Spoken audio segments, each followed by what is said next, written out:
Perfecto, muy buenas tardes.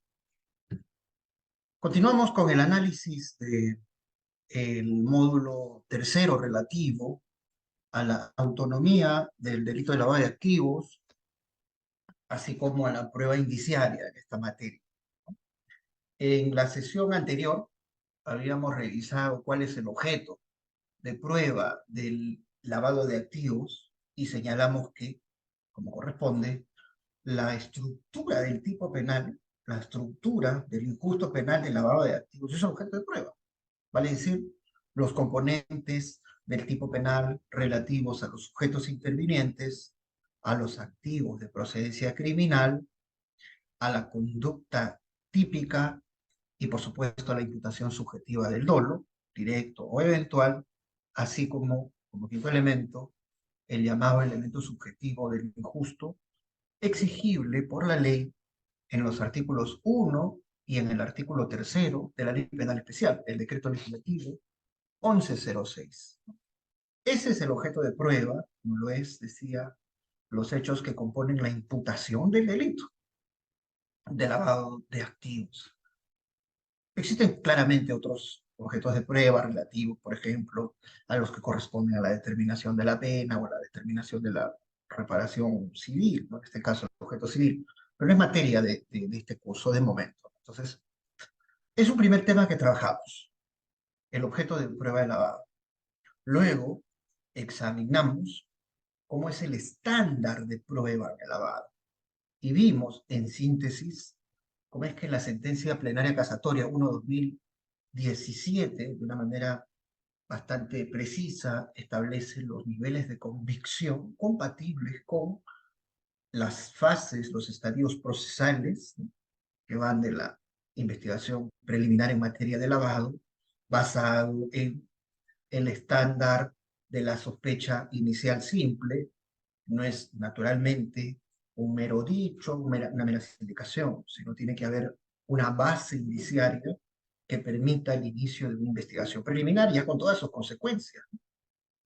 Luego, la sentencia plenaria casatoria 2017 nos sitúa en el estadio procesal de la investigación preparatoria únicamente justificada cuando eh, estamos ante un estándar de convicción de sospecha reveladora de un potencial delito, ¿no?, un potencial acto delictivo de lavado, y que implica, ¿no?, una evaluación, una valoración, parte del Ministerio Público, evidentemente, que es quien formaliza, de todos los elementos de convicción recabados en sede de investigación preliminar, tanto los de cargo como los de descargo, porque los de descargo podrían enervar la virtualidad acreditativa de los elementos de convicción, digamos, de cargo.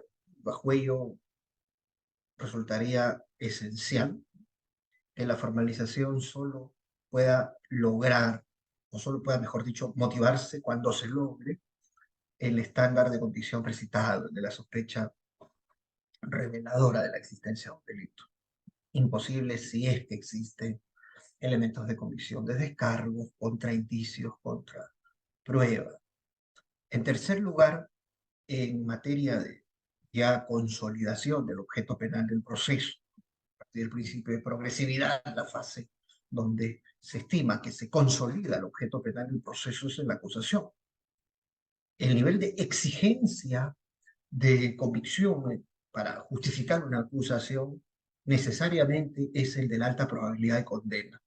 Solo cuando el Estado, a través del Ministerio Público y, por supuesto, mediante una debida imputación de hechos que se subsuman a todos los componentes de un tipo penal, como es el lavado, a sus 5 elementos estructurales, pero a su vez solventada la subsunción del hecho a cada uno de los componentes del tipo penal con elementos de convicción que provoquen, que generen una superación del estándar de la alta probabilidad de condena, la sospecha suficiente, los suficientes elementos de convicción como para enjuiciar fundadamente a alguien, una persona natural o persona jurídica, es que podría motivarse una acusación. Si no se llega a ese estándar, sea porque sencillamente no hay elementos de convicción suficientes que puedan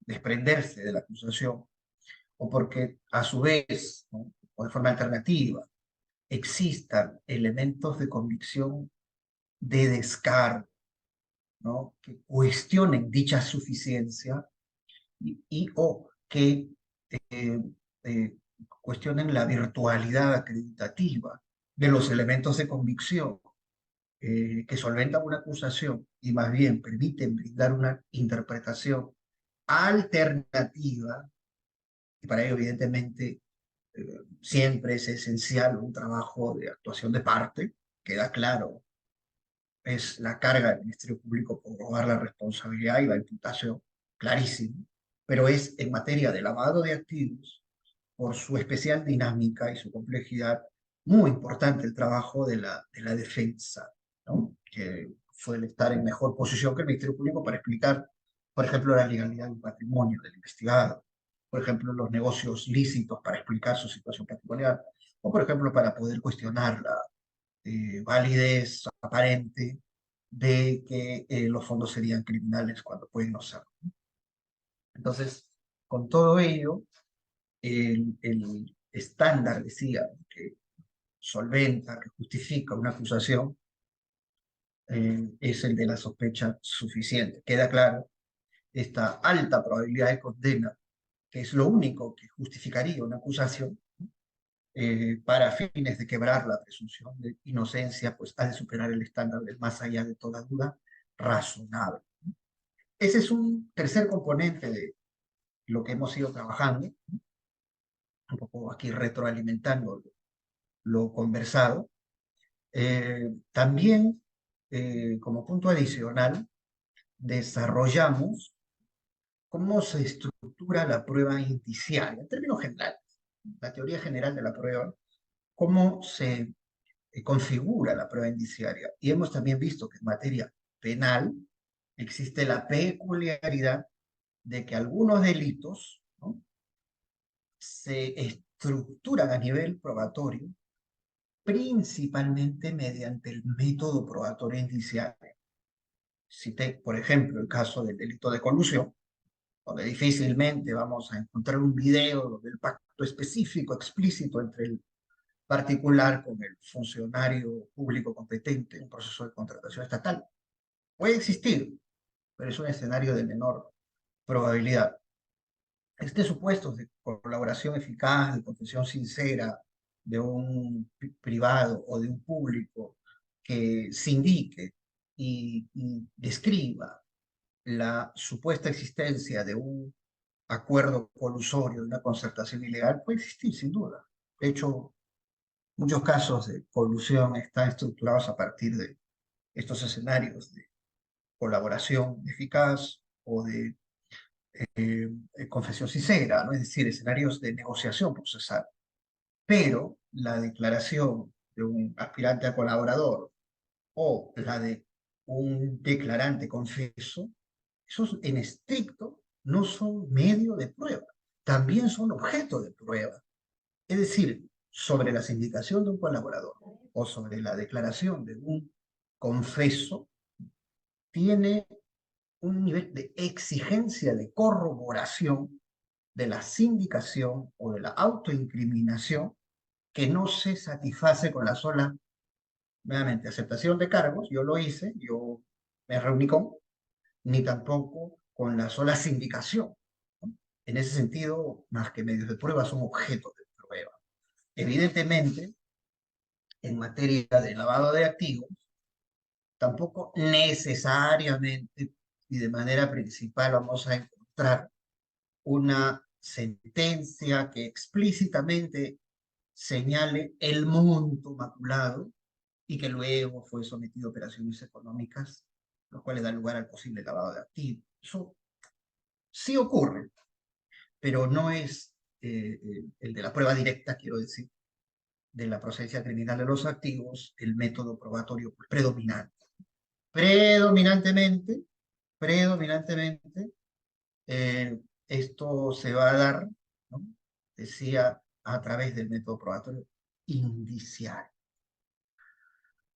Trabajamos luego con el llamado triple pilar indiciario, que ha sido desarrollado por la Corte Suprema del Acuerdo Plenario 3-2010, el año 2010, y luego consolidado, ratificado por la sentencia plenaria casatoria 1-2017. ¿No? En ese sentido, el triple pilar indiciario, que bueno, la Corte Suprema también lo señala, son 3 indicios a título pues enunciativo, ejemplificativo, no es que a esto se limite la prueba de lavado, queda claro, pero principalmente lo vamos a ver en casos, ¿no? Y además es esencial acreditar esos 3 indicios, ¿no? Con la evidencia directa para poder soportar investigaciones, ¿no? Con ello sustentar acusaciones y luego, posiblemente, eh, poder solventar una sentencia de condena en materia de lavado de activos. Y ya vimos que los 3 indicios son, en primer lugar, la existencia de una situación de desbalance patrimonial o de una situación patrimonial injustificable. Ojo que esta calificación, desbalance patrimonial o situación patrimonial injustificada, son cuestiones o conclusiones estrictamente técnicas, ¿no? Que implican, naturalmente, la previa exigencia de la evidencia que solvente dicha conclusión, y no puede ser solo una conjetura, un parecer. Adicionalmente, el segundo indicio del triple pilar indiciario es la ausencia de negocios legítimos, la ausencia de conductas negociales, comerciales legítimas para explicar dicha situación patrimonial, el desbalance o justificada. O, si no, ausencia, ¿no? Si no es el caso de que no existan negocios lícitos, puede ser que existan, pero puede que sean insuficientes. Por eso se habla el segundo indicio de inexistencia o insuficiencia de negocios lícitos para explicar la situación patrimonial o para explicar el desbalance patrimonial. Es decir, la persona puede que tenga trabajo, puede que tenga empresas, puede que tenga bienes, pero su situación patrimonial de mucho más eh, eh, estimación que cuestione las fuentes legítimas de producción, porque el resultado de su situación patrimonial no se puede explicar a partir de sus labores, negocios, comercio. Ese es el segundo indicio. Y el tercer indicio que vimos es el indicio de vínculo para delinquir, el indicio de relación, tiene que ser naturalmente probado con evidencia directa, relación entre el supuesto eh, interviniente en el lavado con personas que tuviesen una situación delictuosa acreditada, con quien se encuentren en situación de confianza, familiar o no familiar, puede ser amical, puede ser de otra índole. Tiende a ser el caso de testaferrato. O puede ser que los nexos de delictuosidad sean del propio agente sobre quien se imputa el lavado, el autolavador. Entonces, este tercer indicio de vínculo para delinquir es aquel que va a permitir concluir que esa situación patrimonial en desbalance, no explicable por negocios legítimos, sea porque dichos negocios no existen o porque son insuficientes, pues dicha situación en desbalance inexplicable, para ser delito de lavado, necesariamente debe estar conectado con un indicio de vinculación para delinquir, de manera tal que pueda inferirse que la única explicación posible del desbalance en otro es esa conexión con actividades criminales rentables. Si hay otra explicación, por ejemplo, no hay antecedente alguno posible de delictuosidad ya sobre el investigado por lavado o sobre su círculo de confianza, pero de pronto hay, con respecto a la persona, situaciones, por ejemplo, de fiscalización tributaria, ¿no? Tiene indicios de infracciones tributarias, tiene indicios, y está demostrado, es un incumplidor de contratos.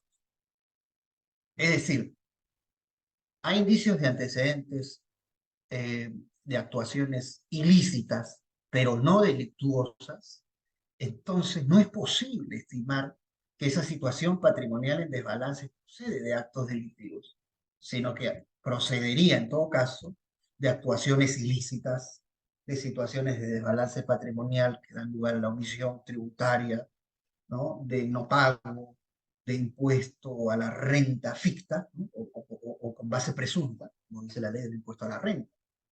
Todo aquello que no está tributado, ¿no? Y que es atribuible a un contribuyente, a un responsable, todo eso que no está tributado, por tanto, que está en una situación de desbalance, dice la ley del impuesto a la renta, toda esta se presume, toda esta situación de desbalance se presume como renta ficta y por tanto renta gravable, sujeta al impuesto a la renta.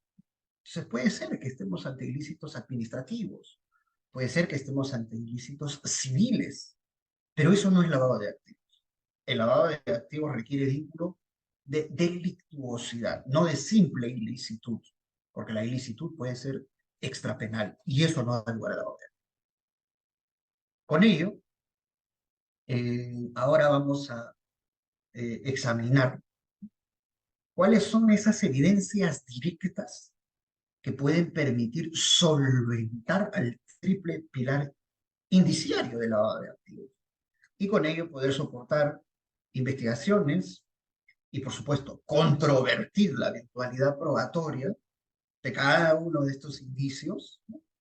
De cara a obtener la respuesta alternativa o de, en caso no sea posible controvertir al triple pilar indiciario, primera conclusión, la posible inferencia de que estamos ante un caso de lavado de activos y, por tanto, la construcción de la prueba indiciaria en materia de lavado de activos.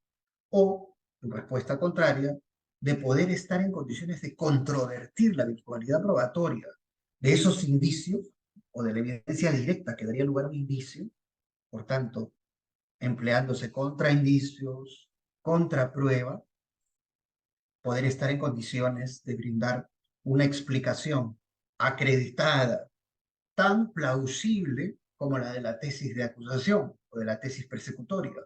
Y con ello, evidentemente, quebrar la posible construcción o quebrar cualquier posible construcción de una prueba indiciaria, porque la prueba indiciaria, ya lo vimos, incluso disposición legal, está previsto en el Código Procesal Penal, no se construye de manera unilateral, que lo diga el Ministerio Público, indicios, inferencia, reglas de la lógica, la máxima de la experiencia, igual a inferencia probatoria. No, tiene que a su vez descartarse o no existir contraindicios y o contrapruebas. Porque de existir contraindicios, que ahora vamos a ver cuáles son, cuáles podrían ser, de no existir contraprueba, o de sí existir, perdón, entonces no es posible arribar a la inferencia probatoria y con ello no es posible construir la prueba indiciaria en materia de lavado de activos. Entonces acá lo que vamos a ver, como se nota, no es solamente una explicación de cómo construir la prueba indiciaria, sino a su vez cuando no es posible construirla y tener una visión mucho más amplia, pues no solamente de una perspectiva acusatoria, sino también de una perspectiva de defensa y por supuesto de una lectura que puede tener un órgano jurisdiccional. Con ello vamos a compartir el material. A ver, en el chat hay dos intervenciones. El link. Ah, ya lo compartieron. Muchas gracias.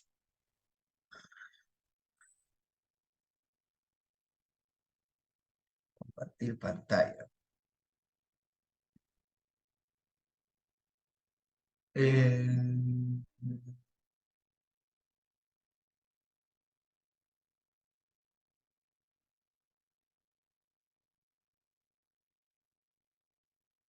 Aquí nos habíamos quedado en la estructura de la prueba indiciaria.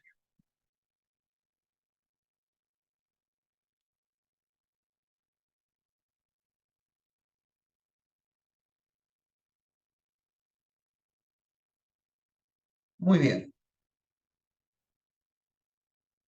Vamos a analizar a partir de ahora cómo construir el triple pilar indiciario y cómo deconstruirlo eventualmente. ¿Qué indicios tiene que lograr el Ministerio Público y o qué contraindicios podría identificar, proponer la defensa? ¿Qué hace el Ministerio Público o qué debería de hacer para obtener información en relación con un posible patrimonio cualificado como delitos? Naturalmente, lo primero que tiene que realizar el Ministerio Público es requerir información vinculada con la situación económica en determinado periodo del posible interviniente en un delito de lavado de activos, sea persona natural o persona jurídica. Primero, el Ministerio Público puede formular, de hecho es una praxis que ocurre, ¿no?, los llamados requerimientos de información económica, financiera, mercantil y empresarial. Y acá hay que tener cuidado, porque este tipo de requerimientos sitúan en el requerido de dicha información ante un contexto riesgoso de imputación del delito de incumplimiento del suministro, perdón, del incumplimiento del deber de suministro de ese tipo de información en el marco de investigaciones y procesos penales por lavado de activos.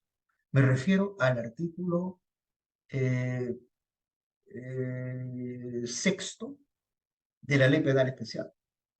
El artículo sexto del decreto legislativo 1106 reprime a quien, luego de ser requerido, ¿no?, por la autoridad eh, a fin de que presente en el marco de una investigación, enjuiciamiento por lavado de activos, información económica, financiera, mercantil o empresarial,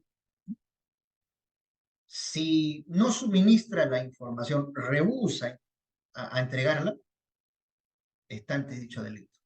O puede ser que retrase su entrega, también está ante dicho delito. O puede ser que preste información inexacta, también está ante dicho delito. Modo alternativo, puede ser que brinde información falsa al Ministerio Público. Esos son los cuatro escenarios del delito llamado periférico al lavado de activos, que también está reprimido en la ley de lavado de activos, en el decreto legislativo 1106, artículo sexto. Por eso, cuidado, ¿no? Decía, un primer nivel de búsqueda de información del Ministerio Público respecto a los investigados por lavado será el de la formulación de este requerimiento de información en materia económica. Primero, el cual el Ministerio Público solicita, requiere formal y oficialmente la información económica del investigado, persona natural o jurídica. Por ejemplo, y de modo explícito, puede solicitar las cifras de crecimiento económico de la empresa, los antecedentes de las actividades económicas de la persona natural o de la persona jurídica que puedan aparecer en su RUT. Persona natural con negocio, ya, ¿qué actividades antes de dicha condición usted tenía? ¿No? Eso se le puede solicitar. ¿Cuál es su rubro de actividades? Nuevamente, dirigido a personas naturales o personas jurídicas. También se le puede solicitar, ¿no?, especialmente a las personas jurídicas investigadas, información financiera. ¿Cuáles son los estados financieros de las empresas? ¿Cuál es su estado de cuentas? ¿Cuál es su reporte de transacciones financieras o registros de clientes? ¿Con quiénes usted contrata? ¿Quiénes son sus cuentas? Eso se le puede requerir. Eso se le puede requerir a una persona jurídica investigada.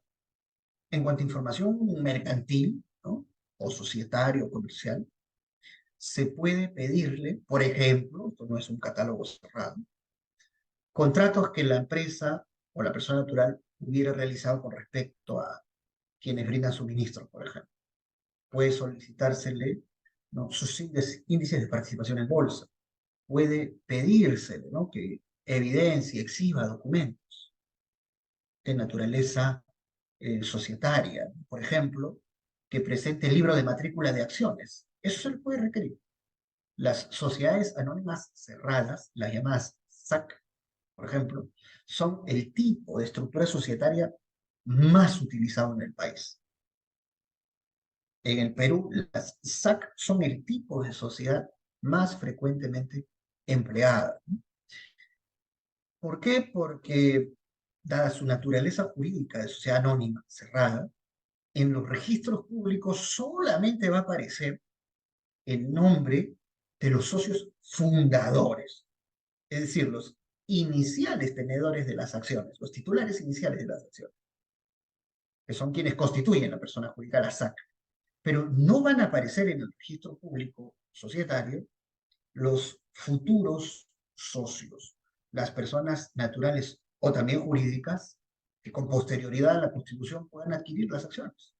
Es más, como ocurre frecuentemente en los estudios de derecho corporativo, un servicio que brindan los despachos corporativos es crear empresas, tenerlas en cartera de determinado rubro, donde el socio fundador es un abogado del despacho corporativo junto a alguien que trabaja en la firma, que puede ser un practicante, por ejemplo. Es la constitución de una ciudad de determinado rubro. ¿Con qué objeto lo hace? Con el objeto que constituida la misma, teniendo ya su RUT, teniendo su cuenta bancaria, en determinado momento puede llegar un inversor, buscar el servicio de asesoría corporativa, empresarial, y por el tipo de rubro al cual se aboque el inversor, el abogado corporativo señale, yo tengo personas jurídicas ya constituidas del mismo rubro. Y con ello se produce un acto inmediato, que es la llamada transferencia de acciones, por medio del cual los socios fundadores venden sus acciones a favor del inversor. Y punto, el inversor ya tiene la empresa. Se evita que recién se busque un nombre comercial, se haga una reserva de marca, se genere el RUC, se genere la cuenta correspondiente. Todas esas vallas burocráticas para el inversor buscan siempre ser saneadas, levantadas a través de ese acto societario legítimo, ¿no? Legítimo, que es la adquisición de acciones, punto. Con ello el inversor es el nuevo titular de la SAC. El tema es que su condición de accionista no va a aparecer en orden. Esa es la naturaleza jurídica de sociedad anónima cerrada, ¿no? Y con ello podemos ir a SUNAR para ver quiénes son los socios eh, y accionistas de una SAC y nos vamos a encontrar con que siguen siendo los socios fundadores aquellos quienes aparecerán en el registro público de empresas de hace 10, 15 años. ¿Y dónde encontraremos a los actuales titulares? Eso es central en los casos de lavado de activos, como en cualquier otro caso, ¿eh? Como en cualquier otro caso, porque es esencial contextualizar cuando se habría cometido un hecho criminal. Y si, por ejemplo, una sociedad se constituye el año 2010 y luego las posibles operaciones de transferencia de fondos o de adquisición de bienes con dinero criminal que pudo haber ingresado a la persona jurídica se realiza en 2015, habrá que ver al 2015 quiénes eran los titulares de la persona jurídica. Pueden no serlo los socios fundadores, es decir, quienes crearon la empresa en 2010. Puede ser que se esté persiguiendo a la persona o a las personas eh, eh, ajenas a responsabilidades penales y no persiguiéndose a quienes sí se les debería de perseguir. Eso, digamos, se sitúa en el ámbito del requerimiento de información en materia mercantil, ¿no?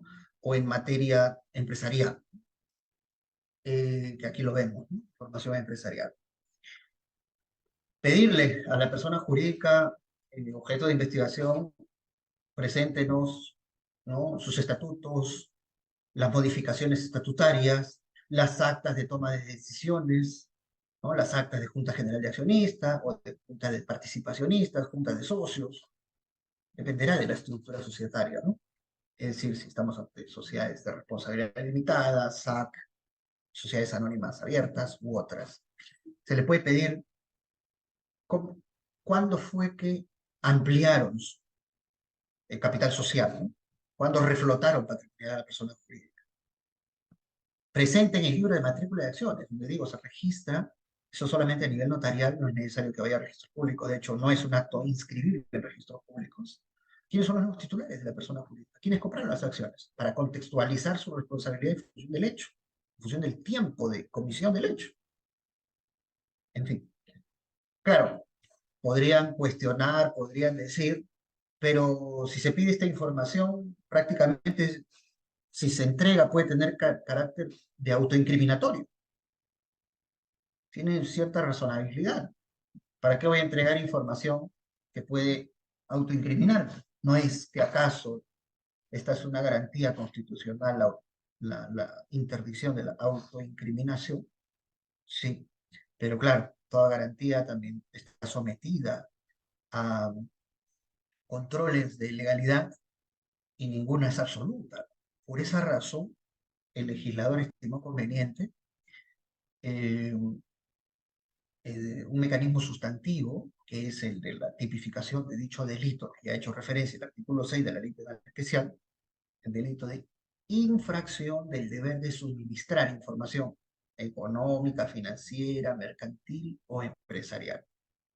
Pero además hay otro problema de carácter más bien procesal, que es que si el requerido no presenta la información, el Ministerio Público tiene todas las facultades coercitivas para poder allanar los locales de la persona jurídica, para allanar el domicilio de la persona natural investigados y poder hacerse de esta información, ¿no? Entonces, no es que sea absolutísima la protección del derecho a la autoincriminación, ¿no? Entonces, este es un primer nivel de búsqueda y de obtención de fuente de prueba en materia de información sobre la situación económica de los imputados, personas naturales o personas jurídicas. También el Ministerio Público, para fines de poder identificar y poder obtener documentación, prueba directa, ¿no?, sobre el indicio, ¿no?, de vinculación delictiva, tiene que agotar todos los esfuerzos y cruzar todos los oficios posibles a múltiples entidades, quienes informarán, quienes remitirán al Ministerio Público, ¿no?, sus respuestas, sus hallazgos, ¿no?, a fin de afirmar o negar que existen antecedentes delictivos, sea de las personas investigadas o de su entorno. Por eso las investigaciones por lavado se caracterizan en el hecho siguiente, ¿no?, que incluso los oficios de indagación se extienden de los investigados, se sustraen de los investigados, no se limitan a los investigados, sino que a su vez se cursan oficios de investigación con respecto a su entorno de confianza, familiares, cónyuges. Y eso podríamos discutir su legitimidad o su ilegitimidad, como se quiere, como se quiera, ¿no? Pero es algo que ocurre. Por eso es que, por ejemplo, en estos oficios se fija el listado de las personas sujetas a investigación y otros, ¿no?, a fin de detectar si es que familiares o personas de estrecha confianza de los investigados son quienes tienen los antecedentes delictivos. Porque puede ser que el investigador tenga cero antecedentes en su vida, ¿no? Y ahí se menciona en la sesión anterior que incluso esto es bastante deseable para el lavador, poder contar con testaferros que carezcan de antecedentes y más bien se aprecie una vida eh, ajena a problemas penales, ¿no? De esa manera, cursar oficios de indagación para buscar indicios de vinculación para delinquir hacia las coordinaciones de las fiscalías superiores. Por ejemplo, consultar a la Fiscalía Superior Nacional en materia de lavado de activos, a la Coordinación General, como a la Coordinación General de las Fiscalías Superiores en materia de extinción de dominio, consultando, preguntando, ¿no?, y pidiéndose informe si es que los investigados, personas naturales o jurídicas, han tenido investigaciones por lavado de activos o procesos conexos o procesos por el delito previo, ¿no? En estos oficios de indagación, evidentemente, se pide que las entidades pues, manden copias al despacho fiscal, ¿no? Requiriente. También dirigir la atención a la Fiscalía Superior Nacional especializada en crimen organizado, para los mismos propósitos, saber si es que las personas han sido investigadas en dicha materia, crimen organizado y o por los delitos fin de las organizaciones criminales, ¿no? También dirigir la atención a la coordinación de la Fiscalía Superior Nacional especializada en delitos de tráfico ilícito de drogas, para que informe si registran o investigaciones, ¿no? O procesos vinculados con el narcotráfico. Lo mismo con respecto a las fiscalías coordinadoras en materia de delitos tributarios, en materia de delitos aduaneros, a fin de que éstas señalen si es que las personas en su momento fueron investigadas nuevamente o los ya investigados por lavado o su círculo de confianza. También se tiene que dirigir la atención a cursar oficios a la DIRANDRO, informe si es que los investigados cuentan con signos o referencias positivas por narcotráfico, ¿no? A la Interpol, ¿no? A la Interpol solicitando ese informe eh, si es que las personas investigadas o su círculo de confianza presentan antecedentes criminales, no ya necesariamente del Perú, sino fuera del Perú, a nivel internacional. La Interpol contestará, ¿tienen o no tienen investigaciones a nivel internacional? De la misma manera, solicitar a la Unidad de Inteligencia Financiera de la SBS se informe si los investigados presentan registros positivos de operaciones sospechosas, ¿no? Es decir, si los sujetos obligados, estas empresas o estos sectores en el mercado donde se canalizan fondos importantes por el tipo de servicio que brindan o el suministro de bienes que venden u otros, ¿no? Como los casinos, las empresas bancarias, las empresas de transferencia de fondos, las empresas, por ejemplo, relativas a la custodia de activos, ¿no? Los notarios, los abogados corporativos, los contadores, eh, en fin, las sociedades administradas de fondos, casas de cambio. Esos son los sujetos obligados. Bueno, consultarle a la SBS UIF si es que hay signos positivos, ¿no? Informes de registro positivo de operaciones sospechosas que hayan sido comunicadas por los sujetos obligados en relación con la UIF. También dirigir la atención a la división de requisitorias, ¿no? Al INPE, al Registro Central de Condenas del Poder Judicial, buscar antecedentes penales, antecedentes judiciales, órdenes de captura que hubieran podido tener los investigados o su círculo de confianza. Lo mismo con respecto, ¿no? a la RENIEC, ¿no? Para poder determinar justamente, ¿no?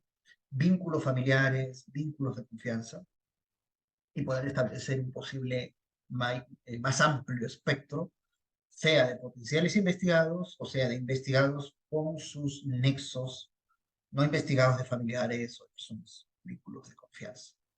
Todas estas entidades van a contestar. Evidentemente, esas respuestas dadas, por ejemplo, no hay antecedentes, no hay referencias positivas de ti, por ejemplo, no hay operaciones sospechosas que hayan sido reportadas por los consolidados como respuesta de la UIF, no hay, por ejemplo, eh, investigaciones en materia de lavado, en materia de delitos conexos al lavado, en materia de crimen organizado, sus delitos fin, no hay investigaciones en materia anticorrupción. Esa documentación, toda esa documentación será pues contraindicio del llamado indicio de vínculo para delinquir. Entonces, esas respuestas negativas dadas por las autoridades, lejos de servir a la investigación que pueda tener una lectura sesgada de que estamos ante lavado, porque hay solo desbalance, si es que estas respuestas se dan en sentido negativo, oye, no hay vínculos para delinquir, estas todas respuestas, toda esta evidencia documental serán contraindicios documentales de la inexistencia, de la no configuración de este tercer indicio, ¿no? ¿Quién levantó la mano para poder darle luz a la palabra? Dice Yo, doctor Jaime Chirinos. Moto G Play. ¿Cómo Sí, estás? Doctor, ¿cómo está? Doctor, Buenas tardes. ¿qué tal? Doctor, yo quería justamente hacer una acotación con relación a lo que usted me está indicando. Si bien es cierto, la Fiscalía y la Policía tienen ciertos privilegios, lo cual la misma defensa no está en igualdad de condiciones o igualdad de armas, toda vez que el Ministerio Público puede peticionar información y se lo van a dar, incluyendo la policía o la unidad especializada también. Pero lo mismo no ocurre con la parte de las defensas. Entonces, sí hay una indefensión en cuanto a igualdad de armas en una investigación expresamente en lavado de activos. Quería hacer esa acotación. Gracias. Sí, gracias, doctor. Claro, totalmente de acuerdo, ¿no? La Fiscalía tiene una mayor capacidad, no solo logística, sino de atención respecto de las entidades. Pero eso no debe detenernos a los defensores en la búsqueda de nuestra propia evidencia, no realizar nuestra propia investigación privada. En mi experiencia, yo pido siempre, a través de mis patrocinados, ¿no?, ante el área administrativa correspondiente de la Fiscalía, del Ministerio Público, se informen si los mismos tienen en algún momento de su vida en los registros alguna investigación. Por ejemplo, en un caso que ahora ustedes en la siguiente sesión, o en las dos siguientes sesiones correspondientes al módulo 4, ustedes lo van a ver. A estas personas, a este grupo económico de la selva, la familia Rodríguez, que se encargan en el rubro empresarial, o en su rubro empresarial, mejor dicho, al transporte de pasajeros y carga, es un grupo económico consolidado en el mercado del transporte fluvial.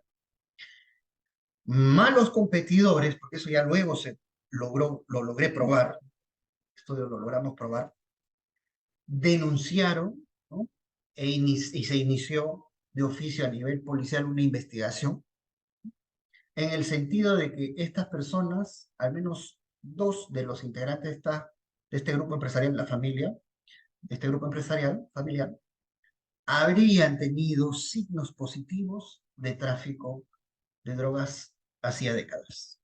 Bueno, pues son cargos muy serios, ¿no? La policía señaló que ese indicio de referencias positivas supuestas de TIT, más una serie de operaciones societarias que habrían realizado por cerca de o más de 8 millones de dólares, ¿no?, en estricto eran sus propias embarcaciones, los situaba ante un desbalance, referencias por TIT, y porque en esa ruta fluvial existen escenarios de supuesto narcotráfico, entonces necesariamente este es un caso de lavado vinculado al narcotráfico. Así empezó la investigación. Con el tiempo y con los actos de indagación, no solo del Ministerio Público, no solo oficiales, sino por la defensa, nosotros logramos obtener información de la propia central, de la propia oficina central en materia de narcotráfico de la Fiscalía del Ministerio Público, que centraliza toda la información de antecedentes en materia de narcotráfico para consultar si es que en algún momento estas personas habían tenido realmente alguna indagación o algún signo positivo de tipo. Y eso se descartó, ¿no? Es decir, sí logramos contradicción documental, pero evidentemente no se limitó a este solo cuestionamiento del indicio de vinculación para dirigir los actos de defensa. También realizamos una serie de actuaciones para obtener toda la documentación contable, toda la documentación financiera, toda la información contable y tributaria para la realización debida de la pericia de parte, que examinó toda la historia económica de esta familia y permitió explicar por qué esta supuesta situación inexplicable de 8 millones de dólares más, ¿no?, en estricto era una lectura sesgada, erróneamente deliberada, de cómo se formuló esta denuncia de oficio. Esto no lo inició el Ministerio Público. Esto tampoco lo inició la Unidad de Inteligencia Financiera. Fue una simple, ¿no?, investigación de parte. Una simple investigación policial, quiero decir, de oficio. Entonces, Eh, sí, doctor Henry, ¿no? Evidentemente, el Ministerio Público siempre está en una mayor posición, eso es claro, pero también reconocer que ese, esa disparidad de armas, material, real, sí existe en el sistema penal, ¿no? De alguna manera los abogados pues agotar absolutamente todos los esfuerzos, sin duda mayores, que los del adversario, ¿no? Para poder lograr la contraprueba, los contraindicios. Nos costó y nos tomó tiempo, sin duda, nos tomó mucho tiempo. No fue fácil identificar esa evidencia de descargo. Y hacía mención a que formará parte de uno de los dos casos que trabajaremos en audiencia en las dos sesiones que siguen. Una va a ser una audiencia de control de acusación y la otra será una audiencia de control de sobreseimiento. Y anticipo que este caso que vengo de referir, ¿no? El Ministerio Público, concluida la investigación preparatoria, formuló un requerimiento de sobreseimiento. Entonces ustedes van a tener como documentos de análisis el requerimiento de sobreseimiento. Van a tener la absolución de la Procuraduría que se opuso, ¿no? La oposición de la Procuraduría al requerimiento de sobreseimiento, donde la Procuraduría incluso dice, bueno, señor juez, si es que sobresee, si es que fuere que le hace caso a al requerimiento de sobreseimiento, perdón, imponga el pago de una reparación civil, sin ningún criterio. Y el tercer documento es la absolución de la defensa. Evidentemente, la defensa, en adhesión al requerimiento sobre el seguimiento, tampoco es que estimó que al 100% correspondía, ¿no? Ser atendido. También la defensa tenía su pretensión y sus argumentos adicionales, ¿no? Que podrían motivar la emisión de un sobreseimiento por una causal distinta al Ministerio Público. El Ministerio Público tiende a, casi por una cuestión, digamos, de eh, mecánica, eh, prácticamente por consigna, ¿no? Requerir el sobreseimiento porque no hay mayores pruebas. Hay pruebas, pero no son las suficientes. Hay una insuficiencia de pruebas para enjuiciar. Pero ¿qué si ese no es el problema? ¿Qué si es que el problema detrás no es probatorio, sino sustantivo? ¿Qué si es que en estricto el hecho no se ha realizado o si es que el hecho objeto del proceso en realidad es atípico? Nosotros los abogados tenemos que prestar también atención a ello, no sencillamente limitarnos a adherirnos al 100% a un requerimiento de sobreseimiento, porque puede ser que esa causal no sea la correcta, ¿no? Sino otra. Entonces, en este tercer documento que ustedes van a analizar, ya saben, requerimiento de sobreseimiento, oposición de la Procuraduría, el tercero es la posición de la defensa, una adhesión parcial, ¿no? Del requerimiento de sobreseimiento. Y el cuarto documento que van a analizar es el auto de sobreseimiento. El órgano jurisdiccional competente declaró fundado, ¿no?, pedido de la defensa en los términos que fueron materia de esa audiencia de control de sobreseimiento y el año pasado, en noviembre, emitió el auto de sobreseimiento. El quinto documento que van a analizar es el auto declaratorio de cosa juzgada del sobreseimiento sobre la base del consentimiento del, del auto de sobreseimiento, ¿no? Ese va a ser un primer caso y está relacionado con lo que vengo a mencionar, el caso de la familia Rodríguez, los empresarios en materia de transporte fluvial, ¿no? Embarcaciones de pasajeros y carga. Gracias por planteado por el doctor Henry. Ciertamente, ¿no?, válida la opinión crítica en el sentido que, en efecto, el Ministerio Público tiene mayores condiciones que nosotros para obtener la evidencia, sin duda, pero también hay que persistir en obtenerla, ¿no?, contra indicios. Y ustedes lo van a revisar, lo van a ver en el requerimiento de sobreseimiento y también en el auto de sobreseimiento, y todos los documentos, salvo, obviamente, en la oposición de la Procuraduría, que sí pudimos desacreditar no solo que habría antecedentes de tráfico de drogas, que nunca hubo su antecedente, sino además la defensa no solo atacó la procedencia delictiva de los activos, sino además desacreditó la concurrencia de conductas típicas del lavado. Y a su vez la defensa desacreditó la existencia de patrimonio criminal y más bien contraprobó, lo van a leer en el sobreseimiento, cosa juzgada,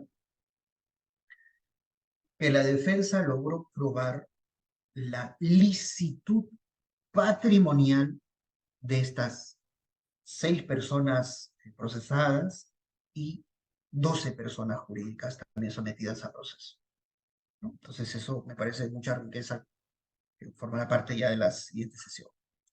Gracias por la intervención, doctor Henry. Voy a seguir compartiendo el material Gracias, doctor. a usted. Eh,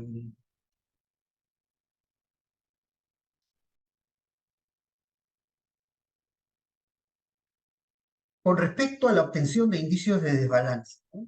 Ya vimos el triple pilar indiciario.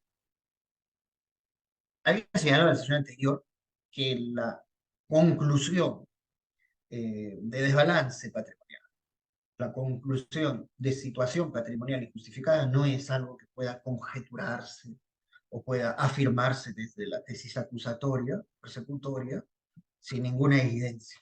Es un tema estrictamente técnico y de una exigencia de probanza necesaria, claramente. ¿Cómo obtener esa información?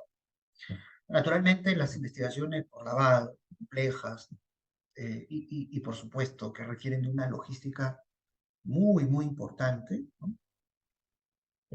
Tienen que dirigir la atención a las entidades públicas y privadas, ¿no? Que puedan brindar información con relación a las fuentes de rentabilidad de las personas sometidas a investigación, personas naturales o personas jurídicas, ¿no?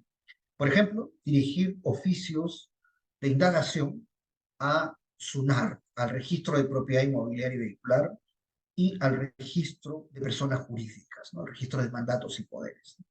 ¿Con qué fin? Con el fin de obtener información si las personas tienen propiedades inmobiliarias a nivel de titularidad registral o si registran propiedades vehiculares y con ello apreciar el tracto sucesivo de potenciales compras y ventas, ¿no? Que hayan llegado a ese nivel notarial, perdón, registral, no solo notarial. Dirigir también la atención a la SUNAT a fin de preguntar sobre cuál es la, o desde cuándo están inscritas las personas investigadas en el registro único de contribuyentes, ¿no? Consultando cuál es su régimen tributario, luego consultando, ¿no? Si los investigados han tenido procesos de fiscalización tributaria, cuáles son esos resultados. Los oficios de indagación, evidentemente, corresponden a todas esas operaciones,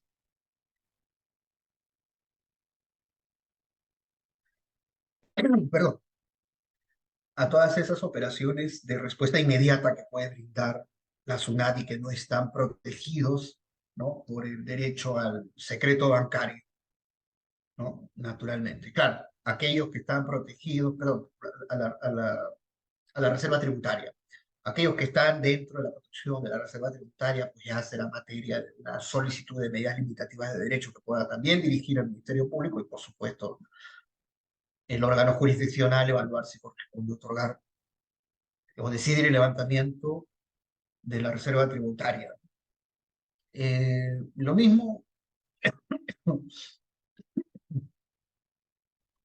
con respecto a la búsqueda de información sobre negocios jurídicos que hayan intervenido las personas investigadas y para ello dirigir la atención a las notarías, por supuesto, en primer lugar al decanato del Colegio de Notarios, para que estos a su vez cursen información, oficios a las diversas notarías, ¿no? Y estos notarios a su vez respondan sobre potenciales negocios jurídicos que hubieran realizado los investigados en sus despachos, afirmativamente o negativamente, ¿no? Igual con respecto al organismo de formalización de la propiedad informal, el COFOPRI, ¿no? A fin de advertir si es que tienen predios urbanos, rurales, catastros, ¿no? en relación con los investigados. En fin, una serie de oficios de indagación. Importante también, algo muy frecuente en las investigaciones por lavado, es el requerir la información al Infocor, al Equifax. ¿Con qué objetivo? Con el fin de determinar si es que los investigados son personas con capacidad crediticia, si son sujetos de crédito, si tienen deudas. Puede ser que estemos ante personas cuya respuesta es negativa. No tienen deudas, pero no porque hayan pagado las mismas, sino porque nunca las han requerido. Y vemos luego que no tienen registro único de contribuyente. ¿Y dónde está la explicación sobre la rentabilidad que puedan evidenciar? ¿No? Por ejemplo, ya mencioné la sesión anterior, a través de actas de acceso a información de fuente abierta, el Ministerio Público puede hacer un seguimiento, ¿no?, a las redes sociales de las personas investigadas y poder encontrar y poder evidenciar que los mismos realizan viajes a ciudades pues muy caras, ¿no?, o tienen eh, evidencias, signos notorios, objetivos, de ostentar una situación patrimonial absolutamente inexplicable por no solo carecer de negocios, por no solo carecer de registro único de contribuyentes y tener cero capacidad crediticia en nivel core, sino porque a su vez pueden, ni siquiera los investigados estar relacionados con familias solventes. Queda claro que hay familias solventes, ¿no?, donde es posible, ¿no?, que el integrante de la familia solvente carezca completamente, ¿no?, de actividades negociales y simplemente viva de las rentas familiares. Adicionalmente, ¿no?, adicionalmente, eh, cursar, por ejemplo, solicitudes a la SDS, a fin que la SDS dirija oficios, cursos de oficios a empresas del sistema bancario, financiero, cajas de ahorro, cooperativas, ¿no?, de manera que eh, informen si es que los investigados tienen la condición de clientes, por ejemplo, de bancos. O sea que los bancos digan, no es cliente, no es cliente, no tiene cuentas bancarias. Esa respuesta no está sometida al derecho, ¿no?, al secreto bancario. El derecho al secreto bancario, digamos, sometido, ¿no?, su levantamiento, una medida o un requerimiento de medida limitativa, ya será, por ejemplo, tener el récord crediticio, por ejemplo, de una persona, ¿no?, que ha solicitado un préstamo personal, hipotecario en banco. Ya, eso sí está protegido por el secreto bancario, ¿no? De la misma manera, por ejemplo, los estados de cuenta de determinada cuenta bancaria. También, eso está protegido por el secreto bancario. Ya no serán oficios de indagación para la obtención directa de información por parte de la entidad financiera. No, se requerirá la medida limitativa y todo el control judicial y la doble instancia posible, ¿no? Lo mismo con respecto a las empresas de transferencia de dinero y valores. ¿Estas personas han realizado transferencias, sí o no? No, no, sí, sí. Otra cuestión será, y sí sometida, ¿no?, a una necesaria medida limitativa de derechos que se requiera más específicamente. Por ejemplo, DHL Western Union. Diga, estos indagados han realizado operaciones en alguna de sus agencias, sí, punto. Distinto es, ¿y cuáles son estas? ¿Por qué cantidades? Todo eso sí está protegido por este derecho, ¿no? Y por tanto, corresponderá al Ministerio Público pues solicitar el levantamiento, una medida limitativa. Medidas limitativas, ¿no?, a modo de, nuevamente, la búsqueda de información que solvente el indicio de desbalance patrimonial, por ejemplo, o el indicio de inexistencia o ausencia de negocios lícitos para explicar la situación patrimonial, o incluso indicios de vinculación para el inquilino. ¿Cómo poder solventar estos indicios a través de medidas limitativas? Por ejemplo, allanando locales, allanando el domicilio, encontrando, por ejemplo, ¿no? Y eso ocurre en casos de lavado, personas que tienen posesión de dinero en efectivo en cantidades inexplicables para su situación financiera y sus ingresos ordinarios propios o de sus familiares.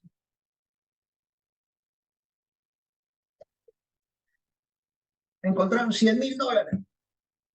¿Eso ya es lavado? Momento, no lo es, todavía no. Pero ese registro de dinero brindará un indicio que nuevamente, de forma concatenada con todos los otros por indagar, podrá quizás, ¿no? Si es que se encuentran indicios de vínculo para delinquir, establecer esa conexión. Este dinero encontrado con los $100.000, ¿no? En la medida que el familiar de dicha persona, titular del inmueble allanado, es un funcionario que ha recibido fondos criminales y además en la investigación la persona titular del inmueble allanado con el registro e incautación de los $100.000 no ha dado explicaciones solventes, ¿no? Acreditadas de la fuente legítima de dicho dinero. En esos escenarios es posible concluir hay un vínculo entre esa situación patrimonial rara, extraña, anómala, frente a los antecedentes por actividades criminales del familiar vinculado, más la inexistencia de una explicación legítima. Podría ser, de no existir, evidentemente, el vínculo para delinquir, no existir evidencia alguna de fuentes de origen criminal para explicar ese dinero identificado, registrado e incautado, entonces no será posible construir la prueba indiciaria de lavado porque faltará probar ese elemento típico, esencial, que es en carácter delictivo, la procedencia delictiva del dinero. ¿Y en qué estaremos? Bueno, no en el lavado. Si no hay procedencia criminal de los activos probados, no hay lavado. Podrá haber de pronto, ¿no?, una situación patrimonial no explicada que dé lugar al llamado incremento patrimonial no justificado como un escenario de renta ficta, por medio del cual la persona no ha pagado el impuesto a la renta correspondiente a este desbalance. Puede ser un ilícito administrativo tributario, ¿no? Entonces, no todo es lavado, cuidado. A ver, vamos a ver las preguntas del chat antes de darle el pase al doctor, a la doctora Tito, por favor.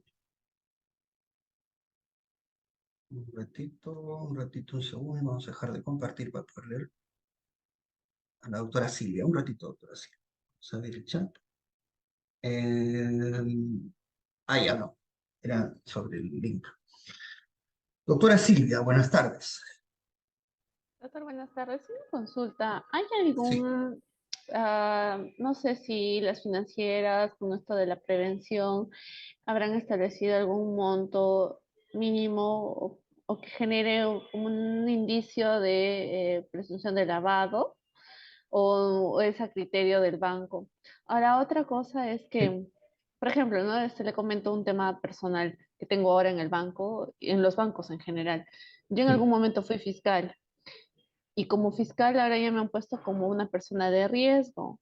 Y en 5 años me tienen que hacer como un seguimiento y para mí es muy difícil, por ejemplo, tener préstamos, tarjetas de crédito, igual hasta para aperturar una cuenta de ahorros es un problema y no sé también hasta si eso lo regula cada banco o toda la banca. El SBC ha hecho esta recomendación a nivel de prevención tipo compliance, o sea, de verdad que no lo entiendo, pero ese problema, por ejemplo, yo tengo solamente por haber sido fiscal en algún momento. Gracias, doctora Silvia. En efecto, eh, imagínese si hubiera sido autoridad pública. Entonces, los niveles de cumplimiento y de, digamos, prevención en el sistema financiero tienden a digamos, tener un mejor tratamiento a los particulares, naturales o jurídicas, ¿no? El problema del funcionario es que está sometido, desafortunadamente, a mayores medidas de prevención bajo la lógica, bajo el principio del conocimiento del cliente, ¿no? El know your customer, ¿no? El conocer al cliente. Conocer al cliente y diferenciar al cliente bancario. El particular, ¿no? El que no tiene fuentes de rentabilidad pública, frente al que fue funcionario o servidor público, especialmente al funcionario público, ¿no? Y eso, aun cuando, digamos, son criterios generales de conocer al cliente, ya a nivel más específico de políticas internas de los bancos, establecen cada uno de estos, digamos, mayores exigencias, mayores cuidados, uno frente a otro. Eso no está estandarizado, ¿no? Por ejemplo, ¿no? En mi experiencia, eh, por asesorado, clientes, he podido apreciar que quien es estrictamente riguroso y de pronto pone muchos peros es el Banco Interbank. Mientras que el banco de crédito tiene mayor amplitud, te atiende, conversa, entiende, ¿no? Los propios gerentes de tienda y las propias áreas de administración tienden a ser un poco más open, ¿no? Eh, Hay otros bancos ciertamente con medidas menos estrictas, ¿no? No quiero decir más legítimas, sino menos estrictas, digamos, más que apuntan, ¿no? Hacia un tratamiento al cliente, digamos, de apertura y con ello lograr eh, eh, eh, captar fondos, ¿no? Del particular o del exfuncionario público. Bancos menos conocidos, evidentemente, ¿no? Ripley, GNB y otros, ¿no? Entonces, lo que usted señala es, sí, en este primer punto de su intervención, no es un estándar pleno. El, digamos, estándar de conocer al cliente, ese sí es general. Y más bien es individualizado, ¿no? El modo como cada banco atiende, digamos, y examina la situación de cada cliente, particularmente los funcionarios o exfuncionarios, ¿no? Y lo somete pues a lo que usted bien refiere, ¿no? Más problemas para obtener créditos, o en fin, un tratamiento un poco menos abierto, como se le asigna a un particular. Segundo punto, que usted refiere, ¿no? Hay un monto mínimo que levante las alertas en materia de prevención antilavado de los bancos. Y yo entiendo que lo planteado tiene que ver, o está un poco relacionado al ejemplo que pongo respecto de quienes tienen posesión de dinero, ¿no? Bueno, las normas de prevención, no es norma penal, debo de decir, sí establecen determinados montos en materia de transporte de dinero, ¿no? Por ejemplo, en el Perú, eh, nadie puede transportar dinero o instrumentos financieros negociables al portador, títulos, valores al portador, ¿no? Negociables, ¿no? Cuyo monto sea eh, mayor a $30.000 o su equivalente en moneda nacional o extranjera. $30.000, ¿no? Sean soles, cambiados, o sea euros u otra moneda de otra denominación. Eso se encuentra prohibido, ¿no? Ahora, hay también topes, ¿eh? Si es que estamos en situación de transporte, ¿no? Personal de montos mayores a $10.000 o su equivalente en moneda nacional o extranjera, 37.000 soles más o menos.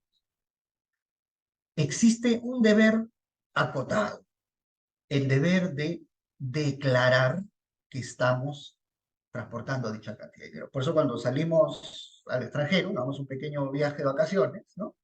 O alguna actuación laboral, ¿no? En el exterior, tenemos que llenar esos formatos de SUNAT que están en migraciones, ahí dentro del aeropuerto. ¿Con cuánto dinero usted está saliendo? Y dice el formato. Superior a 10.000, listo. Superior a $10.000, podría ser $12.000. se declaró, se cumplió la obligación acotada en materia de prevención de lavado. Esa es la ley en materia de lavado, ¿no? Ley de creación de la UIF y ley de adscripción de la UIF a la SBS. Esa es una primera prohibición. Usted tiene que declarar. No puede llevar más de $10.000 o transportar más de $10.000 sin que antes haya declarado. Consecuencias de la no declaración. Si usted ha transportado entre 10.000, más de 10.000 y $30.000, tiene ese deber de declaración. Si no declara, ahí se viene la sanción administrativa o las consecuencias jurídico-administrativas. La primera, 30% de multa sobre el valor. La segunda, retención del dinero. Y la tercera, ¿no? Evidentemente, el reporte por esa operación, ¿no? Entonces tenemos una multa del 30% por no declarar, ¿no? Tenemos una consecuencia, ¿no? Adicional, como lo es el de la retención, ¿no? Sin embargo, hay una segunda prohibición plena, que es cuando el dinero transportado supera los $30.000. Ahí ya no es posible, declaro que transporto más de $30.000. La ley de prevención impone la obligación de que ese monto superior a $30.000, moneda nacional o extranjera, sea canalizado a través de las empresas del sistema financiero internacional, ¿no? ¿Qué pasa si se detecta que alguien está en situación de transporte mayor a los $30.000? También hay consecuencias jurídico-administrativas. Retención del dinero, multa del 30%, y hay una tercera muy riesgosa. Usted tiene 3 días para justificar, para probar la licitud de la fuente de ese dinero. Si usted no prueba en 3 días la legalidad de la fuente productiva de ese dinero mayor a $30.000, si usted no lo prueba en 3 días, esa no probanza será indicio de la comisión del delito de lavado de activos. Mire, es un indicio establecido en la ley administrativa, con implicancias penales. Es bien raro, ¿no? Y debo decir que en el Perú, esto es cifra oficial, casi la cuarta parte, entre el 25% y el 30% de casos, ¿no?, de lavado de activos, de investigaciones por lavado de activos, están relacionados por este hecho. El del transporte de dinero superior a $30.000, cuyas investigaciones por delito de lavado se inician cuando la persona transportista en 3 días no logró probar la legalidad de la fuente de dicho dinero. ¿Y por qué son tantos los casos? Es tremendo, ¿no? Prácticamente el 30% de los casos en el Perú. Lo dicen las cifras oficiales recientes de la UIF, febrero del 2023, perdón. Porque las exigencias probatorias de la licitud son altísimas, olvídense, son altísimas. Por ejemplo, la persona transporta dinero, pruebe la legalidad en 3 días.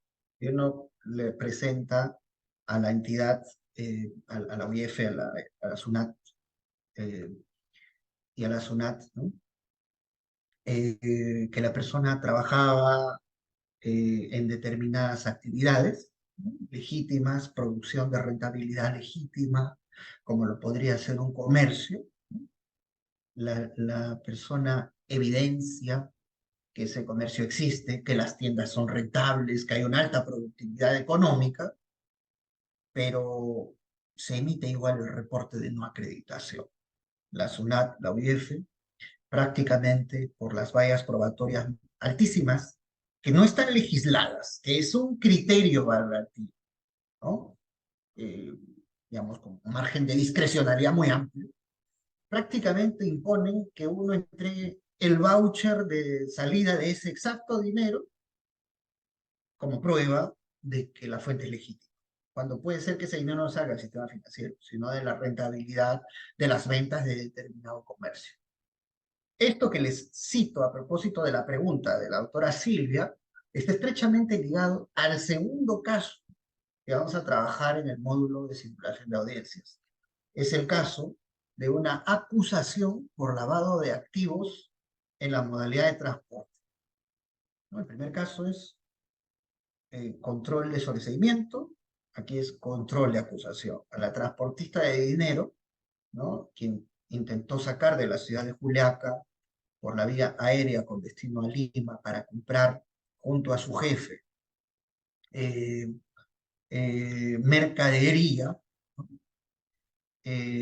Ese dinero producido en la campaña escolar, marzo del 2019, con ese destino, compra de mercadería para reflotar, para nutrir de nueva mercadería de cara a la campaña del Día de la Madre, a las muchas tiendas de estos empresarios, fue sometida a ese acto de transporte, una intervención, y con ello el reporte de acreditación de la legalidad antes de lo penal. ¿Eh? Esto no es penal, inicialmente no es penal, es administrativo. No se dio por satisfecho la prueba de la legalidad y se emitió el reporte de no acreditación, lo cual dio inicio a la investigación por lavado de activos, investigación que concluyó con una acusación fiscal, ¿no?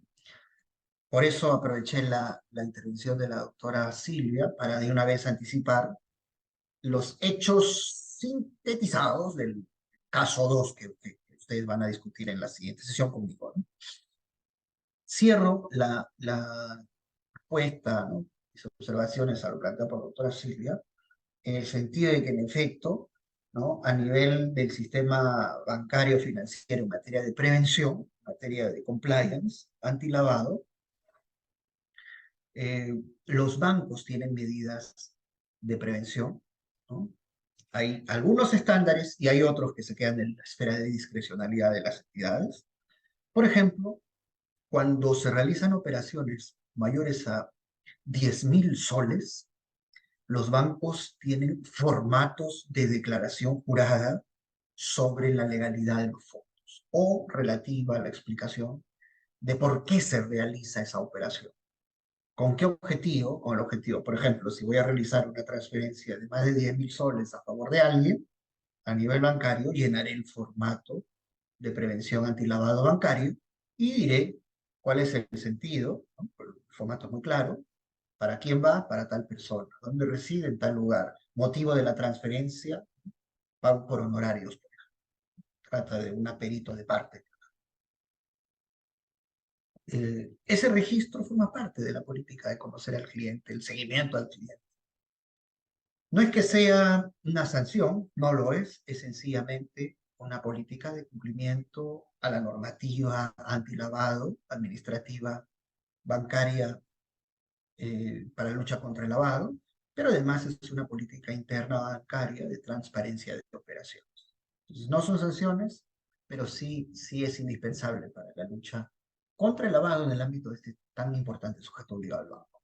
Gracias, doctora Silva. Jaime, doctor Jaime, ¿qué fue? Cuéntenos, por favor.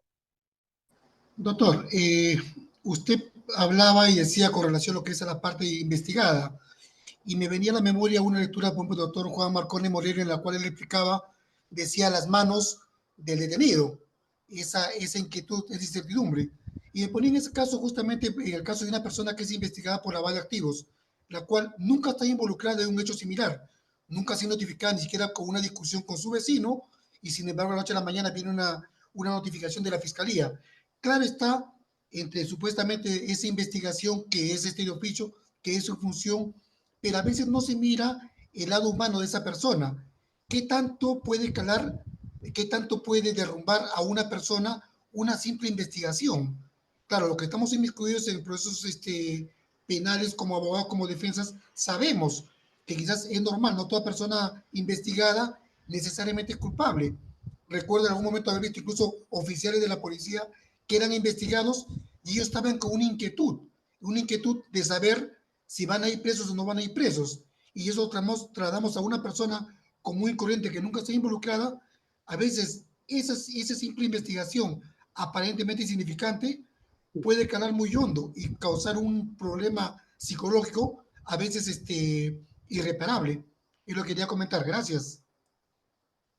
Sí, por supuesto, doctor Jaime. Mire, en los casos que usted plantea, ¿no? Ya el antecedente por cualquier delito, ciertamente, ¿no? Es un golpe emocional, personal, trascendental, ¿no? Una afectación a la propia dignidad cuando no hay ningún mérito, ¿no? Es una afectación al honor, es una afectación patrimonial, es una merma en la posición laboral, ¿no? Es un impedimento para muchas personas en materia de búsqueda de empleo, clarísimo. Pero ahora, añadámosle algo para singularizar nuestra discusión en materia de lavado. A nivel del sistema financiero, los investigados por lavado de activos se transforman inmediatamente en parias del sistema financiero, en excluidos del sistema financiero. Y no solo a nivel de los bancos, sino incluso a nivel de embajadas, a nivel de países, a las personas se les quita la visa, por ejemplo. Se les suspende la visa, señor, usted ya no puede viajar, le quitamos la visa. O está pero no estoy siquiera en un proceso judicializado, una formalización de investigación, esto es una simple investigación preliminar. No importa, nuestros sistemas de prevención ya detectaron, ya se levantaron las alarmas, las alertas. Es complejísimo, ¿eh? Lo digo porque ya hice mención la semana anterior, veo de cerca estos temas. Los programas de compliance en materia de prevención de lavado de los sujetos obligados, de las empresas, especialmente del sistema financiero, son absolutamente sofisticados. Las bases de datos se actualizan permanentemente y se nutren de información de entidades públicas y privadas. Por eso es que los bancos, cuando estamos ante personas que han sido incorporados a investigaciones, incluso solo preliminares, ¿no? En materia de lavado, inmediatamente las bases de datos se van actualizando incluso con esa nueva información. Esta persona, este cliente del banco, acaba de ser incorporado a una investigación por lavado de activos. ¿Y cuáles son las políticas de reacción? Recordar que el compliance tiene una serie de políticas. Prevención, detección, reacción. ¿Cómo reaccionan? Con usted no contratamos más. Tiene un crédito personal. Listo. Ahí nomás quedamos. Pero vengo cumpliendo. Quiero otro crédito. Ya no. Quiero abrir una nueva cuenta porque esta me genera y me cuesta mucho, ¿no? Me cobran un mantenimiento demasiado alto. Me han cambiado, a veces los bancos te cambian de exigencias, ¿no? Necesito una cuenta, digamos, más beneficiosa, solo de depósitos sin comisiones. Resuelva primero su problema, luego conversamos. Eso ocurre. Y evidentemente, ¿no? Problemas mayores, ¿no? Por ejemplo, me robaron la billetera y ahí estaban las tarjetas de débito, de crédito. Bueno, la de débito se lo damos, pero adiós a la de crédito. Pero me es útil. No vamos a contratar más, no porque hemos detectado que usted tiene investigación por lado. Entonces, todas las operaciones que esta persona detectada en el sistema financiero como investigado por lavado, ¿no? Van a ser escrutados de una manera mucho más intensa, mucho más complicada. Y si la persona no tenía cuentas o tenía aspiraciones de obtener, por ejemplo, un crédito hipotecario para usar sus ahorros e invertirlos en la compra de un inmueble a partir de una hipoteca, que se olvide, ¿no? Eso ocurre y ese es un drama económico, financiero muy lesivo. Fuera, evidentemente, de otros problemas también trascendentales, que duda cabe, el afectado, la presunción de inocencia, el tratamiento que se le da a las personas investigadas por lavado. Muchas veces la fiscalía inmediatamente ve lavado, ve personas y construye casos de organización criminal de la nada. Le basta simplemente la presencia de un colectivo de personas. Un segundo, voy a conectar mi cable.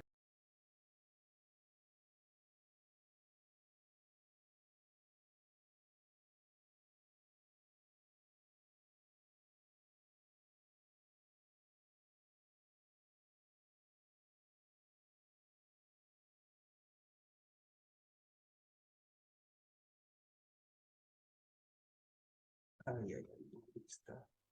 El cable. Ah,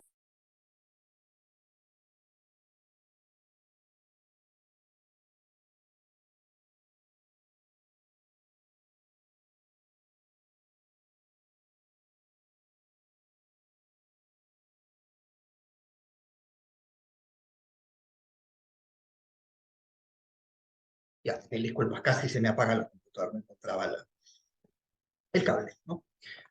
Eso ocurre, y cierro la intervención, ¿no? Señalando de que, en efecto, los sistemas de prevención antilavado bancario son absolutamente exhaustivos.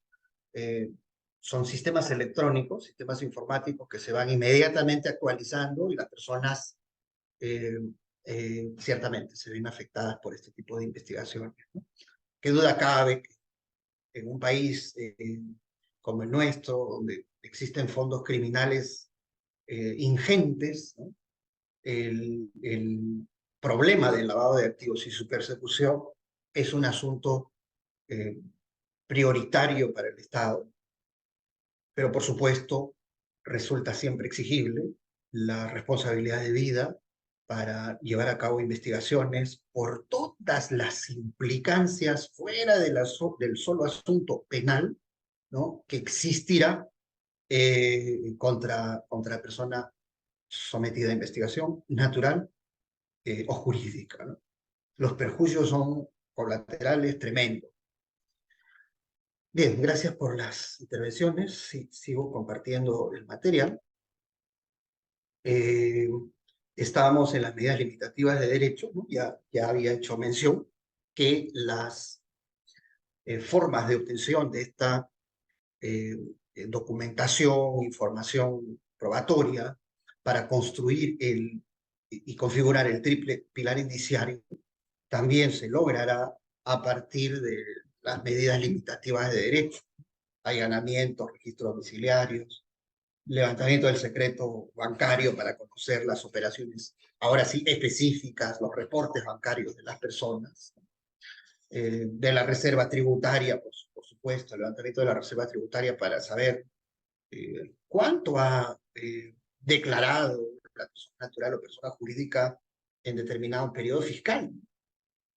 Puede ser que declare cero, puede ser que declare un monto irrisorio, pero su rentabilidad notoria, objetiva, visible, esté muy por encima de aquello.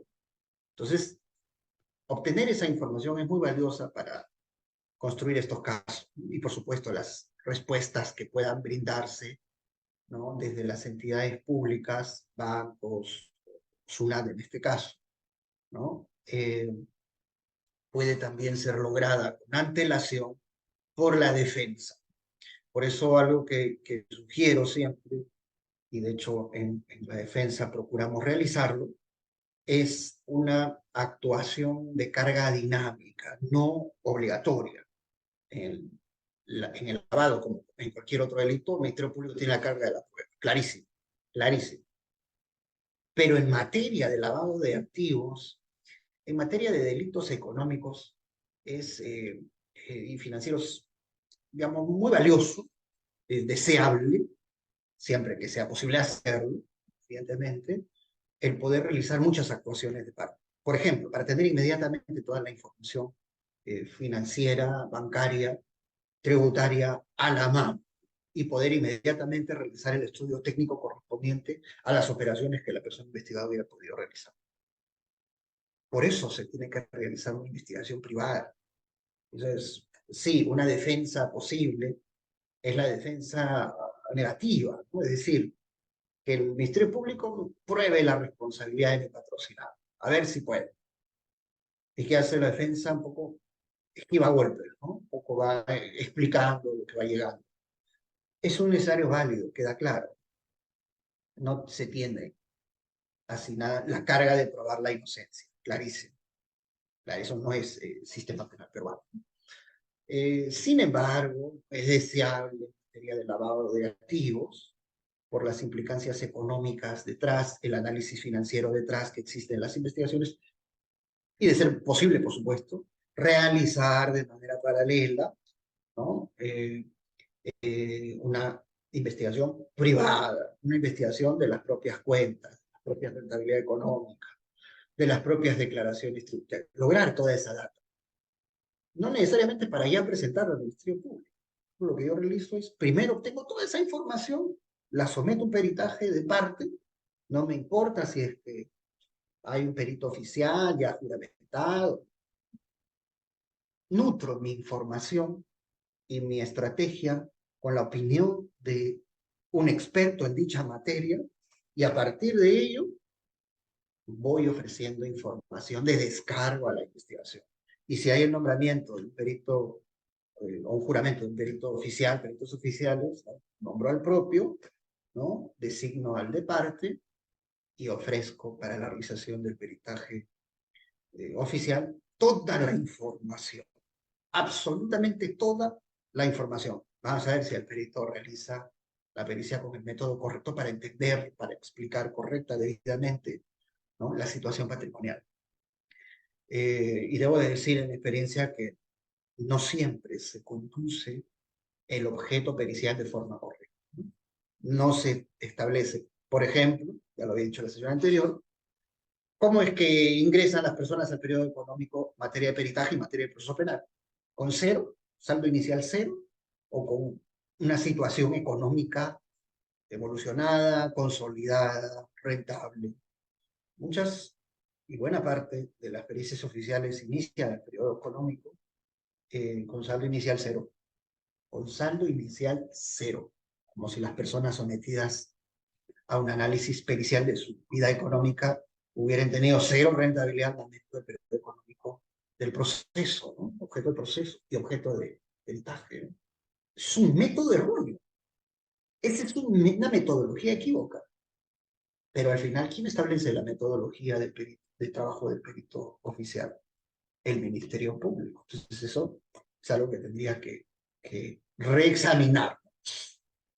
O si no, la estrategia es incorrecta, porque si no, la defensa, con un mejor posicionamiento del caso y con la obtención de información, digamos, de fuente directa del propio investigado, quiero decir, puede oponer, ¿no?, a ese método, saldo inicial cero, del periodo económico. Está investigando supuesto incremento patrimonial delictivo entre el 2010 y el 2020. Y en ese periodo económico se señala que empezamos de cero, ¿no? Cuando puede ser que esta gente haya logrado antes del 2010 alta rentabilidad. No es posible que empiece con saldo inicial cero, ¿no? Metodologías distintas, resultados distintos. También levantamiento de secreto de comunicaciones, cruces de llamadas, por ejemplo, ¿no? Para saber si es que entre coimputados hubieron relaciones que hoy niegan tener, interceptación telefónica en tiempo real, una medida, digamos, muy intensa, fuerte, y que es a su vez una facultad de la Unidad de Inteligencia Financiera desde muy reciente data, desde 2016, desde noviembre del 2016, es el congelamiento administrativo de fondos. Cuando existen escenarios especialmente gravosos de clientes bancarios, por ejemplo, que han realizado múltiples operaciones y de pronto se devela que hay actos de corrupción, inmediatamente la UIF dispone que la entidad bancaria congele los fondos, que tiene 24 horas para que la unidad de inteligencia financiera, ya no la fiscalía, solicite al juez de investigación preparatoria de manera directa la convalidación del congelamiento. El juez de investigación preparatoria examinará si es que esa disposición de congelamiento, ¿no?, cumple la verosimilitud suficiente, ¿no?, del hecho invocado como delictuoso por parte de la UIF, está acreditado, y luego, si es que hay un real riesgo en la demora. Con ello, el juez convalida. Casos sobre ello existen, por supuesto. El caso de PPK, por ejemplo, el expresidente de PPK. El caso Costa Alba. Ambos llegaron a nivel de la Corte Suprema en casación. En dichos casos, la Corte Suprema, visto que es una muy reciente facultad de la Unidad de Inteligencia Financiera, ya les dije, data de noviembre de 2016, ¿no? Es 5 años, eh, eh, llegó a la Corte Suprema. La Corte Suprema estimó que eso es una decisión de política criminal correcta. Podremos objetarlo o no, pero es una medida que puede limitar el derecho a la propiedad, un congelamiento de fondos. No necesariamente los fondos congelados, por disposición de la Unidad de Inteligencia Financiera, una de sus nuevas facultades, y por su convalidación judicial, y luego posible ratificación por la Sala de Apelaciones. Eso no agota la discusión, no significa que ya los fondos se perdieron, no significa que ya eso es ad infinitum, ¿no? Para eso existe todavía el proceso penal, donde nuevamente, si es lavado, la imputación habrá que verificar el objeto de prueba de lavado, si es que la Fiscalía está en condiciones de probar todos los elementos típicos de lavado. Adicionalmente, el llamado indicio de mala justificación.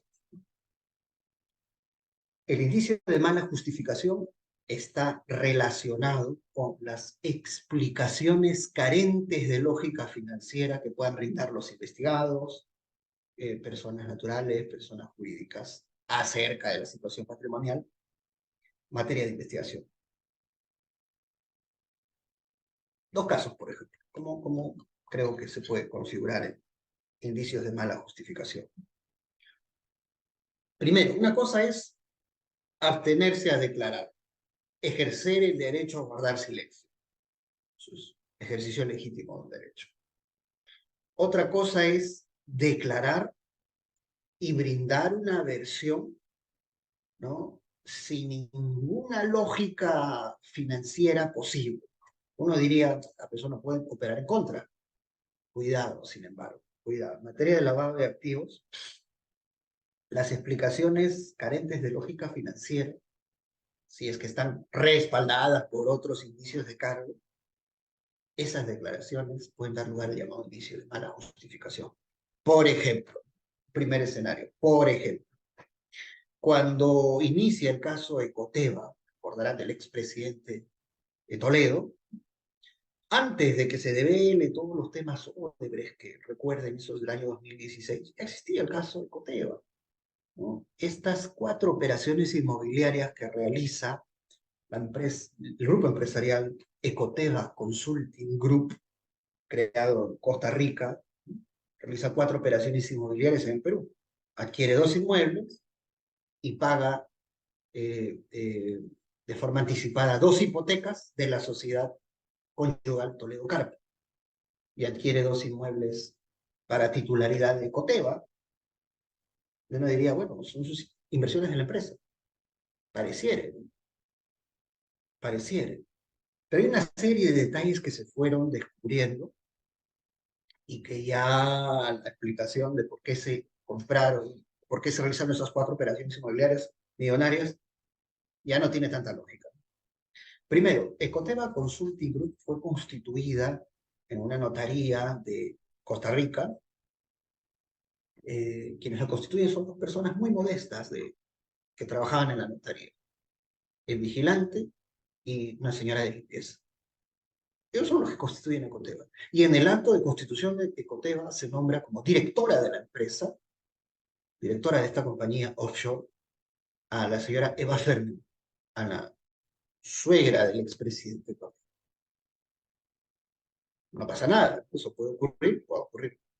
Hasta ahí no hay ningún inconveniente. El tema es de dónde surgen los fondos que llegaron a la compañía Ecoteva Consulting Group y por qué razón la directora dispuso realizar estas 4 operaciones transnacionales, desde Costa Rica, Ecoteva, hacia Perú. 4 operaciones inmobiliarias. Tanto más si 2 de estas directamente beneficiaban a la sociedad conyugal Toledo Carpa, vale decir, el pago anticipado de las 2 hipotecas que tenía esta sociedad conyugal. Y las otras 2, en apariencia, dejémoslo todavía sin mayor cuestionamiento, en el sentido que formalmente son de titularidad de Ecoteva. Bueno, en las investigaciones que se iniciaron a nivel congresal, se tomó la declaración de muchas personas, entre ellos al, al agente inmobiliario, ¿no? Que vende los inmuebles. Eh, y este señala que quien incluso eligió la oficina, quien elige la oficina es la señora eh, Leanne Carr, como si hubiese un interés personal. Luego, allí es donde el notario, que en cuyo despacho notarial se constituye Coteva, declara que, ¿no?, cómo se constituye la misma y cuál fue la directora nombrada. Y luego el expresidente declara que los fondos, el expresidente declara que esos fondos son de su suegra y en realidad se trataría de fondos que ella ha logrado por ser una víctima del holocausto nazi. Una explicación. Fondos de mi suegra. Tiene dinero procedente del holocausto nazi, es una indemnización y con el dinero suyo puede ser lo que sea, lo que quiera. En este caso pagó las dos hipotecas, ni de mi esposa. Primera explicación. Segunda explicación, siguiente declaración, el expresidente señaló que ahora preciso lo siguiente, ¿no? Que en realidad esta es una inversión de mi suegra para obtener rentabilidad y los fondos son del señor Joseph Maima, un amigo de la familia, una amiga íntima de mi suegra, ¿no? Y bueno, es un millonario, es un empresario internacional y pues le realiza la entrega del dinero, las transferencias de dinero a la empresa de mi suegra. Ya, pero pregunta siguiente, ¿en calidad de qué? ¿Le dona el dinero? ¿Cómo le da ¿Por qué razón jurídica? Bueno, le presta. Le presta dinero. ¿A qué tasa de interés? ¿Dónde está el documento? Desconozco, ¿no? Entonces, esas explicaciones, una u otra, carentes de lógica financiera, como lo es, por ejemplo, ¿no?, argumentar que ese es el dinero de una indemnización por el holocausto nazi sin tener ningún respaldo, o luego decir que un millonario va a prestarle dinero, va a prestar millones a una amiga sin un contrato que establezca contraprestación y una garantía siquiera, ¿no?, de obtención de interés o de recupero de su crédito, de su mutuo, ¿no? Y encima a una persona cuya edad, una persona de muchos años, de alta edad, puede estar en una situación de riesgo de pérdida de vida y sin solventar la acreencia. No resiste una lógica, un análisis financiero, quiebra todas las reglas del tráfico, digamos, del mutuo, ¿no? Donde lo básico es crédito millonario, garantía de pago. Donde lo básico es crédito millonario, personas que estén en capacidad no solo económica, sino etaria para poder en el tiempo solventar. Regla básica en materia financiera, en un mutuo, en un préstamo, es la obtención pues, de un interés por el préstamo de dinero.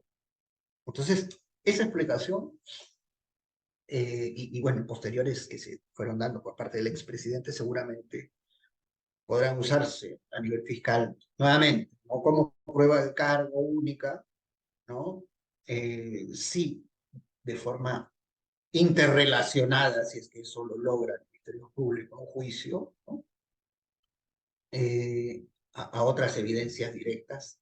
Esto es lo que Miranda Strampel le denomina como indicio de ratificación, de consolidación. El llamado indicio de mala justificación. Luego, también podemos encontrar respuestas dadas por declarantes investigados con los que documentan su declaración, pero la presentación documental con el cual sustentan, ¿no?, su declaración, su indagatoria, ¿no?, su declaración como investigado, se corresponde con evidencia construida, ¿no? Por ejemplo, un mutuo privado, fecha predateada, pero que acaban de hacer, que acaba de ser realizado, ¿no? O, por ejemplo, un contrato simulado por medio del cual me prestaron dinero y ahora ya puedo explicar mi situación patrimonial. Esas formas de explicar la situación patrimonial dan lugar a lo que se denomina como indicio de mala justificación. Además de todas las responsabilidades que ello pueda dar lugar, evidentemente. Finalmente, y volvemos a el triple pilar indiciario, acá lo vemos: sentencia plenaria casatoria 1/2017, acuerdo plenario 3/2010. ¿Cuál es el objeto de investigación y de prueba en los casos de lavado de activos? Primero, la Fiscalía tiene que identificar, la defensa tendrá que contradecir, controvertir los llamados incrementos inusuales o crecimientos injustificados del patrimonio, o la realización de actividades financieras anormales. El indicio de manejo injustificado de altas cantidades de dinero. La inexistencia de negocios o actividades comerciales lícitas, o aún existir, ser estos insuficientes. ¿Para qué? Insuficientes para explicar la situación patrimonial. El otro indicio, el indicio de conexión para delinquir, vinculación para delinquir, es la constatación de ese vínculo con actividades delictivas capaces de generar rentabilidad, sea del propio agente potencial de lavado, o sea de terceros, con quien se encuentren vinculados, relacionados, vínculo personal, de confianza o familiar. ¿Qué es esto? Esta es la cita explícita, lo vamos a ver en la sentencia plenaria 1/2017. Ustedes lo tienen en el sílabo, por cierto. Bueno, estas diapositivas últimas corresponden a lo que ya he ido sustentando, ¿no? Hasta aquí, ¿alguna pregunta adicional? ¿Alguna observación final?